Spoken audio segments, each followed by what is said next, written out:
सर्वमङ्गलमाङ्गल्ये शिवे सर्वार्थसाधिके शरण्ये त्र्यम्बके देवी नारायणी नमोस्तुते। ॐ ह्रीं दुं दुर्गायै नमः।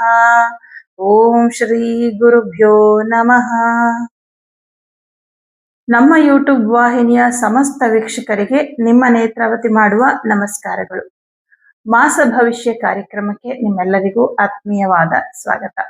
ವೀಕ್ಷಕರೇ, 2026ರ ಫೆಬ್ರವರಿ ಮಾಸ ಭವಿಷ್ಯ ನಿಮ್ಮ ರಾಶಿಗೆ ಯಾವ ರೀತಿ ಇದೆ ನೋಡೋಣ.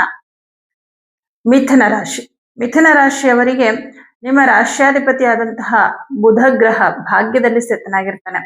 ಹೋದ ತಿಂಗಳು ಬುಧ ಗ್ರಹ ಮತ್ತೆ ತುಂಬಾ ಗ್ರಹಗಳು ಅಷ್ಟಮದಲ್ಲಿ ಇದ್ದಿದ್ರಿಂದ ತುಂಬಾ ಸಮಸ್ಯೆಗಳಾಗಿತ್ತು ಮಿಥುನ ರಾಶಿಯವರಿಗೆ. ಈ ಜನವರಿ ತಿಂಗಳಲ್ಲಿ ಎಲ್ಲಾ ತರದಲ್ಲೂ ಒಂಥರ ಆರೋಗ್ಯದಲ್ಲಿ ಸಮಸ್ಯೆಗಳು, ಮತ್ತೆ ಕೆಲಸದಲ್ಲಿ ಸಮಸ್ಯೆಗಳು, ಮತ್ತೆ ಬದುಕಿನಲ್ಲಿ ಒತ್ತಡಗಳು ಎಲ್ಲಾ ತರನೂ ಆಗ್ತಾ ಇತ್ತು ಪ್ರಾಬ್ಲಮ್. ಕುಟುಂಬದಲ್ಲೂ ಕೂಡ ಒಂದಿಷ್ಟು ಸಮಸ್ಯೆಗಳಾಗ್ತಾ ಇತ್ತು, ಹಣಕಾಸಿನ ವಿಷಯದಲ್ಲಿ ಮತ್ತೆ ಮಾತಿಂದ ಕೂಡ ತೊಂದರೆಗಳಾಗ್ತಾ ಇತ್ತು.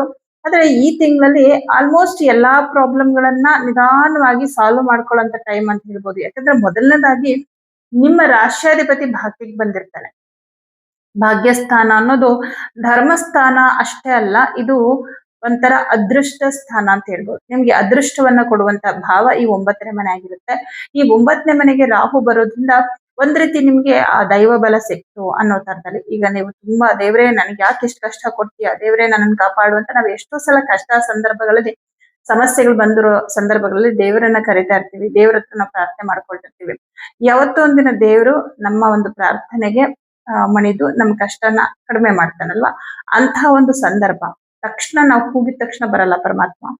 ಯಾಕಂದ್ರೆ ನಮ್ದು ಅಂತ ಒಂದಿಷ್ಟು ಕರ್ಮ ಇದ್ದೇ ಇರುತ್ತೆ, ಅದನ್ನ ಒಂಚೂರಾದ್ರೂ ಕಳ್ಕೋಬೇಕಾಗತ್ತಲ್ವಾ. ಹಾಗಾಗಿ ಒಂದಿಷ್ಟು ನೋವು, ಒಂದಿಷ್ಟು ದುಃಖವನ್ನ ನಾವು ಅನುಭವಿಸ್ಲೇಬೇಕಾಗತ್ತೆ. ಆದ್ರೆ ಈ ತಿಂಗಳ ವಿಶೇಷ ಏನಪ್ಪಾ ಅಂದ್ರೆ, ಒಂಥರ ನಿಮ್ಗೆ ಈ ಕಷ್ಟದಿಂದ ಮುಕ್ತಿ ಸಿಗುತ್ತೆ.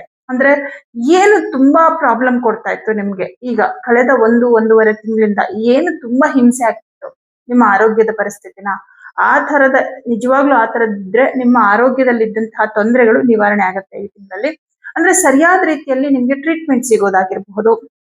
ನಿಮ್ಮ ಆರೋಗ್ಯದಲ್ಲಿದ್ದಂತಹ ಒಂದು ಸಮಸ್ಯೆ ಏನ್ ಮಾಡಿದ್ರು ಸಾಲ್ವ್ ಆಗ್ತಾ ಇಲ್ಲ ಅನ್ನೋ ಟೈಮಲ್ಲಿ ಒಳ್ಳೆ ಕಡೆ ನಿಮ್ಗೆ ಅಂದ್ರೆ ನಿಮ್ಮ ಒಂದು ಹೆಲ್ತ್ ಪ್ರಾಬ್ಲಮ್ ನ ಸಾಲ್ವ್ ಮಾಡುವಂತಹ ಒಬ್ರು ಡಾಕ್ಟರ್ ಸಿಗ್ಬೋದು, ಅಥವಾ ನಿಮಗೆ ಯಾವುದೋ ಒಂದು ರೀತಿ ಅದಕ್ಕೆ ಸೂಟ್ ಆಗುವಂತ ಮೆಡಿಸಿನ್. ನೋಡಿ, ಕೆಲವರಿಗೆ ಅಲೋಪತಿನಲ್ಲಿ ನಿಮ್ಗೆ ಸರಿಯಾದ ಟ್ರೀಟ್ಮೆಂಟ್ ಸಿಗ್ಲಿಲ್ಲ ಅಂದ್ರೆ ಆಯುರ್ವೇದಿಕ್ ಅಲ್ಲಿ ಸಿಗುತ್ತೆ, ಕೆಲವೊಂದು ಕಾಯಿಲೆಗಳಿಗೆ ಹೋಮಿಯೋಪತಿನಲ್ಲಿ ಸಿಗುತ್ತೆ. ಆ ತರ ಯಾವ್ದು ಸಿಗ್ಬೇಕು ಅನ್ನೋದು ಕೂಡ ನಮ್ಗೆ ಇನ್ ಟೈಮಿಗೆ ಬರ್ಬೇಕು ಅಂದ್ರೆ ಅದು ಕೂಡ ನಮ್ ಕರ್ಮನೇ ಅಲ್ವಾ.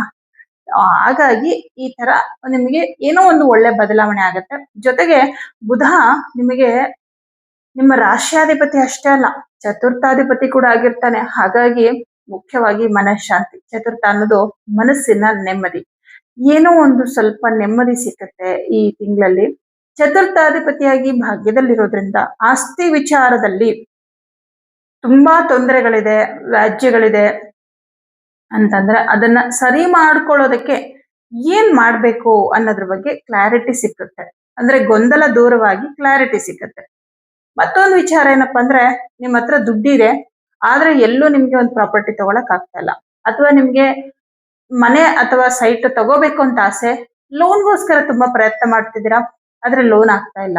ಯಾವುದೋ ಒಂದು ರೂಪದಲ್ಲಿ ನಿಮ್ಮ ಒಂದು ವಿಚಾರದಲ್ಲಿ, ಅಂದ್ರೆ ಈ ಮನೆ, ಭೂಮಿ, ವಾಹನವನ್ನ ಪಡ್ಕೋಬೇಕು, ಏನೋ ಒಂದು ಈ ತರದ ಸೌಖ್ಯವನ್ನ ತಗೋಬೇಕು, ಮಾಡ್ಕೋಬೇಕು ಅಂತಂದ್ರೆ ಅದಾಗ್ತಾ ಇಲ್ಲ ಅಂತ ಹೇಳಿ ಬೇಜಾರ್ ಮಾಡ್ಕೊಂಡಿದ್ದೀರಾ. ಅಂದ್ರೆ ಆತರ ಏನಾದ್ರೂ ನೀವು ನಿವೇಶನ ತಗೋಬೇಕು ಅಥವಾ ಮನೆ ತಗೋಬೇಕು ಅಂತ ಹೇಳಿ ಪ್ರಯತ್ನ ಮಾಡ್ತಾ ಇದ್ರೆ ಆ ವಿಚಾರದಲ್ಲಿ ಈ ತಿಂಗಳು ನಿಮ್ಗೆ ಅನುಕೂಲಗಳಾಗತ್ತೆ. ಯಾವ ತರ ಅನುಕೂಲ ಆಗತ್ತೆ ಅಂದ್ರೆ, ಒಂದು ನಿಮ್ಗೆ ಇಷ್ಟ ಆಗೋ ರೀತಿಯಲ್ಲಿ ನಿವೇಶನ ಅಥವಾ ಮನೆ ಸಿಗುವಂಥದ್ದು, ಹಾಗೆ ಅದಕ್ಕೆ ಬೇಕಾದಂತಹ ಒಂದು ಹಣಕಾಸಿನ ಅನುಕೂಲ ಕೂಡ ಆಗುವಂಥದ್ದು. ಯಾಕಂದ್ರೆ ಇಲ್ಲಿ ಬುಧನ ಜೊತೆಯಲ್ಲಿ ಶುಕ್ರ ಕೂಡ ಇದ್ದಾನೆ.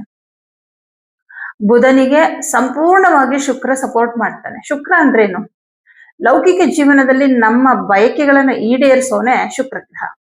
ಲೌಕಿಕ ಜೀವನದಲ್ಲಿ ಏನೇನ್ ಬಯಕೆಗಳಿರುತ್ತೆ, ಒಳ್ಳೆ ಮನೆ ಬೇಕು, ಒಳ್ಳೆ ಕಾರ್ ಬೇಕು, ಒಳ್ಳೆ ಸೈಟ್ ಇರ್ಬೇಕು, ದುಡ್ಡಿರ್ಬೇಕು, ಈ ತರದೆಲ್ಲ, ಒಳ್ಳೆ ಬಟ್ಟೆಗಳು ಹಾಕೋಬೇಕು, ಒಳ್ಳೆ ಊಟ ಮಾಡ್ಬೇಕು, ಇದೆಲ್ಲ ಲೌಕಿಕ ಬದುಕಿನಲ್ಲಿ ನಮ್ಮ ಬಯಕೆಗಳು. ಆಧ್ಯಾತ್ಮದ ಬದುಕಿನಲ್ಲಿ ಬಯಕೆಗಳು ಬೇರೆ ಇರುತ್ತೆ, ಅದನ್ನೆಲ್ಲ ಈಡೇರಿಸೋದು ಬೇರೆ ಗ್ರಹಗಳು. ಅಂದ್ರೆ ಗುರು, ಚಂದ್ರ, ಈ ಗ್ರಹಗಳ ಅನುಗ್ರಹ ಬೇಕು ನಮ್ಗೆ. ಆದ್ರೆ ಹೊರ ಪ್ರಪಂಚದಲ್ಲಿ ಜನಗಳಿಗೆ ಕಾಣಿಸುವಂತದ್ದು ಈ ಲೌಕಿಕ ಜೀವನ ಆಗಿರುತ್ತೆ. ಇದರ ಬಯಕೆಗಳನ್ನ ಈಡೇರಿಸುವಂತವನು ಶುಕ್ರ ಗ್ರಹ. ಈ ಶುಕ್ರನ ಜೊತೆನಲ್ಲಿ ರಾಹು ಸೇರ್ಕೊಂಡಾಗ ಇನ್ನಷ್ಟು ಜಾಸ್ತಿ ಕೊಡ್ತಾನೆ. ಏನ್ ಕೊಡ್ತಾನೋ ಶುಕ್ರ ಅನುಗ್ರಹನ ಅದನ್ನ ಇನ್ನೂ ಜಾಸ್ತಿ ಕೊಡ್ತಾನೆ ರಾಹು ಗ್ರಹ ಸೇರ್ಕೊಂಡಾಗ. ಯಾಕಂದ್ರೆ ರಾಹು ರಾಜ, ಒಬ್ಬ ರಾಜ ಹೇಗೆ ರಾಜ ಅಂದ್ರೆ ಹೆಂಗಿರ್ತಾನೆ, ರಾಜ ನಾವ್ ಏನ್ ಕೇಳಿದ್ರು ಕೊಡ್ಬೋದಲ್ವಾ, ಅಂದ್ರೆ ರಾಜನಿಗೆ ಅಂತ ಒಂದು ಸಾಮರ್ಥ್ಯ ಇರುತ್ತಲ್ವಾ.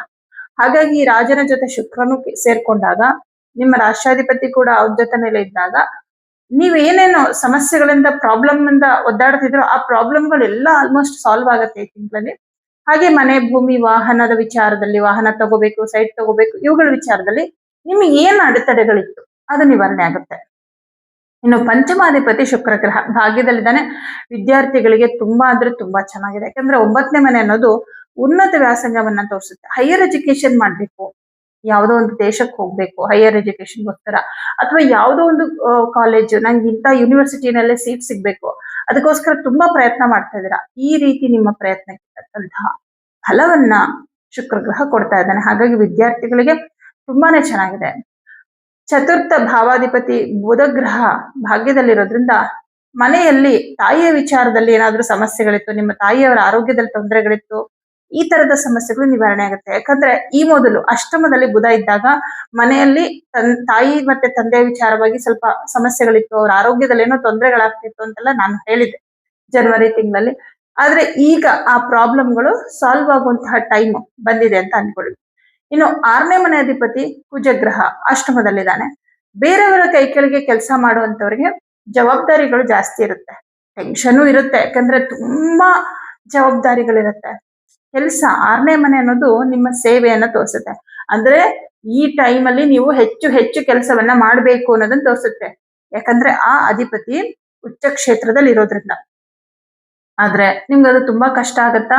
ಇಲ್ಲ, ಕಷ್ಟ ಆಗ್ಬೋದು ಅನ್ನೋ ಟೆನ್ಷನ್ ಇರುತ್ತೆ, ಆದ್ರೆ ಕಷ್ಟ ಏನಾಗಲ್ಲ, ಬಹಳ ಆರಾಮಾಗಿ ಮಾಡ್ಕೊಳ್ತೀರಾ. ಯಾಕಂದ್ರೆ ಇಲ್ಲಿ ನಿಮಗೆ ಬರುವಂತಹ ಸವಾಲುಗಳು ಒಂಥರ ಚಾಲೆಂಜಿಂಗ್ ಆಗೇ ಇರುತ್ತೆ. ಯಾಕಂದ್ರೆ 6ನೇ ಮನೆ ಅಧಿಪತಿ ತುಂಬಾ ಪ್ರಬಲನಾಗಿದ್ದಾನೆ ಅಷ್ಟಮದಲ್ಲಿ, ಕಷ್ಟನೇ ಆಗತ್ತೆ. ಆದ್ರೆ ನಿಮ್ಮ ರಾಷ್ಟ್ರಾಧಿಪತಿ ಜೊತೆಗೆ ಅವನ ಜೊತೆನಲ್ಲಿರುವಂತಹ ಶುಕ್ರ ನಿಮ್ಗೆ ಅದು ಕಷ್ಟ ಅಂತ ಅನ್ಸಲ್ಲ. ಯಾಕಂದ್ರೆ ಶಕ್ತಿಯಿಂದ ಆಗದ್ದನ್ನ ಯುಕ್ತಿಯಿಂದ ಮಾಡಿಸೋನು ಬುಧ ಗ್ರಹ. ಹಾಗೆ ತುಂಬಾ ಟ್ಯಾಲೆಂಟ್ ಅನ್ನ ಕೊಡೋನು, ಮೇಧಾಶಕ್ತಿಯನ್ನು ಕೊಡುವಂತವನು ಶುಕ್ರ ಗ್ರಹ. ಅವನ ಜೊತೆ ರಾಹು ಬೇರೆ ಇದ್ದಾನೆ, ಹಿಡನ್ ಟ್ಯಾಲೆಂಟ್ ಅಂತ ಹೇಳ್ತೀವಿ. ಇದನ್ನ ಹೇಗೆ ಈಸಿಯಾಗಿ ಮಾಡೋದು ಅನ್ನುವಂತಹ ಕಲೆ ನಿಮಗೆ ಬರುತ್ತೆ. ಹಾಗಾಗಿ ಯಾವುದೂ ನಿಮಗೆ ಕಷ್ಟ ಆಗಲ್ಲ. ಶುರುವಿನಲ್ಲಿ ತುಂಬಾ ಟೆನ್ಷನ್ ಇರುತ್ತೆ, ಬಟ್ ಎಂಡಿಂಗ್ ಮಾತ್ರ ತುಂಬಾ ಚೆನ್ನಾಗಿರುತ್ತೆ. ಅಂದ್ರೆ ನಿಮ್ ಕೆಲಸ ಎಲ್ಲ ಕಂಪ್ಲೀಟ್ ಎಷ್ಟು ಚೆನ್ನಾಗಿದ್ರೆ ನೀವು ಅನ್ಕೊಂಡಿದ್ದಕ್ಕಿಂತ ತುಂಬಾ ಚೆನ್ನಾಗಾಗತ್ತೆ. ಇದರಿಂದ ನಿಮ್ಮ ವ್ಯಾಲ್ಯೂ ಕೂಡ ಜಾಸ್ತಿ ಆಗುತ್ತೆ ಉದ್ಯೋಗ ಕ್ಷೇತ್ರದಲ್ಲಿ. ಹಾಗಾಗಿ ಬಹಳ ಚೆನ್ನಾಗಿದೆ. ಇನ್ನು ಸರ್ಕಾರಿ ಉದ್ಯೋಗದಲ್ಲಿರುವಂತವ್ರಿಗೆ ನೋಡಿ, ಅಷ್ಟಮದಲ್ಲಿ ರವಿ ಇರ್ತಾನೆ. 13ನೇ ತಾರೀಕುವರೆಗೂ ನಿಮ್ಮ ಮೇಲಧಿಕಾರಿಗಳಿಂದ ಸ್ವಲ್ಪ ಕಿರಿಕಿರಿ ಇರುತ್ತೆ. ಅಂದ್ರೆ ನೋಡಿ, ಕೆಲಸ ಕೊಟ್ಬಿಟ್ಟು ಪದೇ ಪದೇ ಕಂಪ್ಲೀಟ್ ಆಯ್ತಾ ಅನ್ನೋದು, ಅಥವಾ ಅದ್ ಸರಿಗಿಲ್ಲ ಇದ್ ಸರಿಗಿಲ್ಲ ಹೇಳ್ತಾನೆ ಇರ್ತಾರೆ ನೋಡಿ ಕೆಲವು ಬಾಸ್ಗಳು.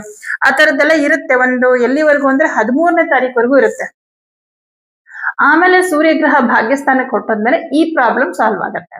ಅಂದ್ರೆ ಆ ತರದ್ದೇನು ಕಿರಿಕಿರಿ ಇರಲ್ಲ, ಯಾಕಂದ್ರೆ ನಿಮ್ ಕೆಲಸದಲ್ಲಿ ನೀವು ಸಕ್ಸಸ್ ಪಡೆದಿರ್ತೀರಾ. ಇನ್ನು ಸಪ್ತಮಾಧಿಪತಿ ಗುರುಗ್ರಹ ನಿಮ್ ರಾಶಿಯಲ್ಲೇ ಇದ್ದಾನೆ.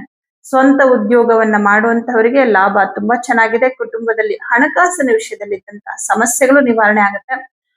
ನಿಮಗೆ ಬರಬೇಕಾಗಿರೋ ಹಣ ಬರುತ್ತೆ. ಕಷ್ಟಪಟ್ಟು ಮಾಡಿದಂತಹ ಪ್ರಾಜೆಕ್ಟ್ ಸರಿಯಾದ ರೀತಿಯಲ್ಲಿ ನಿಮಗೆ ಧನ ಲಾಭ ಆಗುವಂಥದ್ದು. ಹಾಗೆ ನಿಮ್ಮ ಉದ್ಯೋಗ ಕ್ಷೇತ್ರದಲ್ಲಿ ಹೊಸ ಹೊಸ ಅವಕಾಶಗಳು ಸಿಗುವಂಥದ್ದು, ಏನೋ ಒಂದು ಅನುಕೂಲಗಳಾಗುವಂಥದ್ದು ಕೂಡ ಆಗುತ್ತೆ. ಇನ್ನು ಕುಟುಂಬ ಸ್ಥಾನಕ್ಕೆ ಕುಜನ ದೃಷ್ಟಿ ಇದ್ರೂ ಕೂಡ ನಿಮ್ಗೆ ಶುಕ್ರ ಬುಧ ಎಲ್ಲ ತುಂಬಾ ಚೆನ್ನಾಗಿರೋದ್ರಿಂದ ಮನೆಯಲ್ಲಿ ಇದ್ದಂತಹ ಸ್ವಲ್ಪ ದುಃಖದ ವಾತಾವರಣ ಕಡಿಮೆ ಆಗುತ್ತೆ. ಯಾರ್ಯಾರು ಸ್ವಲ್ಪ ಮನೆಯಲ್ಲಿ ಸ್ವಲ್ಪ ಕಿರಿಕಿರಿ ಇತ್ತು ಅದೆಲ್ಲ ಸ್ವಲ್ಪ ಕಡಿಮೆ ಆಗುತ್ತೆ. ಚೆನ್ನಾಗಿದೆ ಎಲ್ಲಾ ರೀತಿಯಲ್ಲೂ ಮಿಥುನ ರಾಶಿಯವರಿಗೆ. ಸ್ವಂತ ಉದ್ಯೋಗವನ್ನ ಮಾಡುವಂತವರಿಗೆ ಮತ್ತೆ ಪಾರ್ಟ್ನರ್ಶಿಪ್ ಅಲ್ಲಿ ಬಿಸ್ನೆಸ್ ಮಾಡೋರಿಗೆ ತುಂಬಾ ಲಾಭ ಇದೆ. ಗುರುಗ್ರಹ ನಿಮ್ಮ ರಾಶಿಯಲ್ಲಿ ಇರೋದ್ರಿಂದ ಗುರುವಿನ ಅನುಗ್ರಹ ಕೂಡ ತುಂಬಾ ಚೆನ್ನಾಗಿದೆ. ನೋಡಿ, ನಿಮ್ಮ ರಾಶಿಯಲ್ಲಿ ಗುರು ಇದ್ದಾನೆ, 5ನೇ ಮನೆ ನೋಡ್ತಾನೆ, 9ನೇ ಮನೆ ನೋಡ್ತಾನೆ. 9ನೇ ಮನೆಯಲ್ಲಿ ಶುಕ್ರ ಮತ್ತು ಬುಧ, ಲಕ್ಷ್ಮೀ ನಾರಾಯಣ ಯೋಗ ಅಂತ ಹೇಳ್ತೀವಿ. ಅವನ ಜೊತೆನಲ್ಲಿ ರಾಹು ಕೂಡ ಇರೋದು. 3 ಗ್ರಹಗಳು ಶುಭ ಫಲವನ್ನೇ ನಿಮಗೆ ಕೊಡ್ತಾರೆ. ರಾಹುವಿನ ದೃಷ್ಟಿ ಕೂಡ ನಿಮ್ಮ ರಾಶಿಯ ಮೇಲಿದೆ. ರಾಹು ಅಂದ ತಕ್ಷಣ ಬರೀ ಅಶುಭ ಫಲ ಕೊಡ್ತಾನೆ ಅಂತಲ್ಲ. ಈ ತರ ಅವನ ಒಂದು ಮಿತ್ರ ಗ್ರಹಗಳ ಜೊತೆ ಸೇರಿದಾಗ, ಶುಭ ಗ್ರಹಗಳ ಜೊತೆ ಸೇರಿದಾಗ ಯೂಶಲ್ ಆಗಿ ರಾಹು ಗ್ರಹ ತುಂಬಾ ಶುಭ ಫಲ ಕೊಡ್ತಾನೆ. ಆದ್ರೆ ಕುಜನ್ ಜೊತೆ ರಾಹು ಸೇರಿದಾಗ, ರವಿ ಜೊತೆ ರಾಹು ಸೇರಿದಾಗ ಹೆಚ್ಚು ಅಶುಭ ಫಲಗಳು, ಅಂದ್ರೆ ಜಾಸ್ತಿ ತೊಂದರೆಗಳಾಗತ್ತೆ. ಅದರ ಸದ್ಯದ ಮಟ್ಟಿಗೆ ಚೆನ್ನಾಗಿದೆ. ಹಾಗೆ ಆಸ್ತಿ ವಿಚಾರಕ್ಕೆ ಸಂಬಂಧಪಟ್ಟಂತೆ ಏನಾದ್ರೂ ವ್ಯಾಜ್ಯಗಳಿದೆ, ಸಮಸ್ಯೆಗಳಿದೆ ಅಂದ್ರೆ ಅದನ್ನ ಸರಿ ಮಾಡ್ಕೊಳ್ಳೋದಕ್ಕೂ ಕೂಡ ಅನುಕೂಲ ಆಗತ್ತೆ. ಮಾತಿಂದ ಒಳ್ಳೆಯದಾಗತ್ತೆ, ಮಾತಿನ ಮೂಲಕ ಕೆಲವು ಕೆಲಸಗಳು ಸಕ್ಸಸ್ ಆಗತ್ತೆ. ಎಲ್ಲಾದ್ರಲ್ಲೂ ಚೆನ್ನಾಗಿದೆ ಅಂತಾನೆ ಹೇಳ್ಬೋದು. ಮತ್ತೆ ಹಣಕಾಸಿನ ವಿಷಯದಲ್ಲೂ ಕೂಡ ಚೆನ್ನಾಗಿದೆ. ಒಳ್ಳೆ ಹೆಸರು, ನೆಮ್ಮದಿ, ಸಮಾಧಾನ ಎಲ್ಲವೂ ಇರುತ್ತೆ. ನಿಮ್ಮ ಆರೋಗ್ಯದಲ್ಲಿ ತೊಂದರೆಗಳು ನಿವಾರಣೆ ಆಗುತ್ತೆ. ಒಂದ್ ರೀತಿ ಎಲ್ಲಾ ತರದಲ್ಲೂ ಚೆನ್ನಾಗಿದೆ ಅಂತಾನೆ ಹೇಳ್ಬೋದು. ಮುಖ್ಯವಾಗಿ 9ನೇ ಮನೆಯಲ್ಲಿ ಶುಕ್ರ ಮತ್ತು ಬುಧ ಒಟ್ಟಿಗೆ ಇರೋದ್ರಿಂದ ಕಲೆಗೆ ಸಂಬಂಧಪಟ್ಟಂತ ಕ್ಷೇತ್ರದಲ್ಲಿ ಇರ್ತಕ್ಕಂಥವ್ರಿಗೆ ಅಂದ್ರೆ ಸಿನಿಮಾ ಕ್ಷೇತ್ರ ಆಗಿರ್ಬೋದು, ಸಂಗೀತ, ಸಾಹಿತ್ಯ, ಬರವಣಿಗೆ ಈ ತರದ ಒಂದು ವೃತ್ತಿಯಲ್ಲಿ ಇರ್ತಕ್ಕಂಥವ್ರಿಗೆ ತುಂಬಾನೇ ಚೆನ್ನಾಗಿದೆ. ಒಂದ್ ರೀತಿ ಅದೃಷ್ಟದ ಬಾಗಿಲು ತೆಗೀತು ಅಂತ ಅನ್ಕೋಬಹುದು ನೀವು.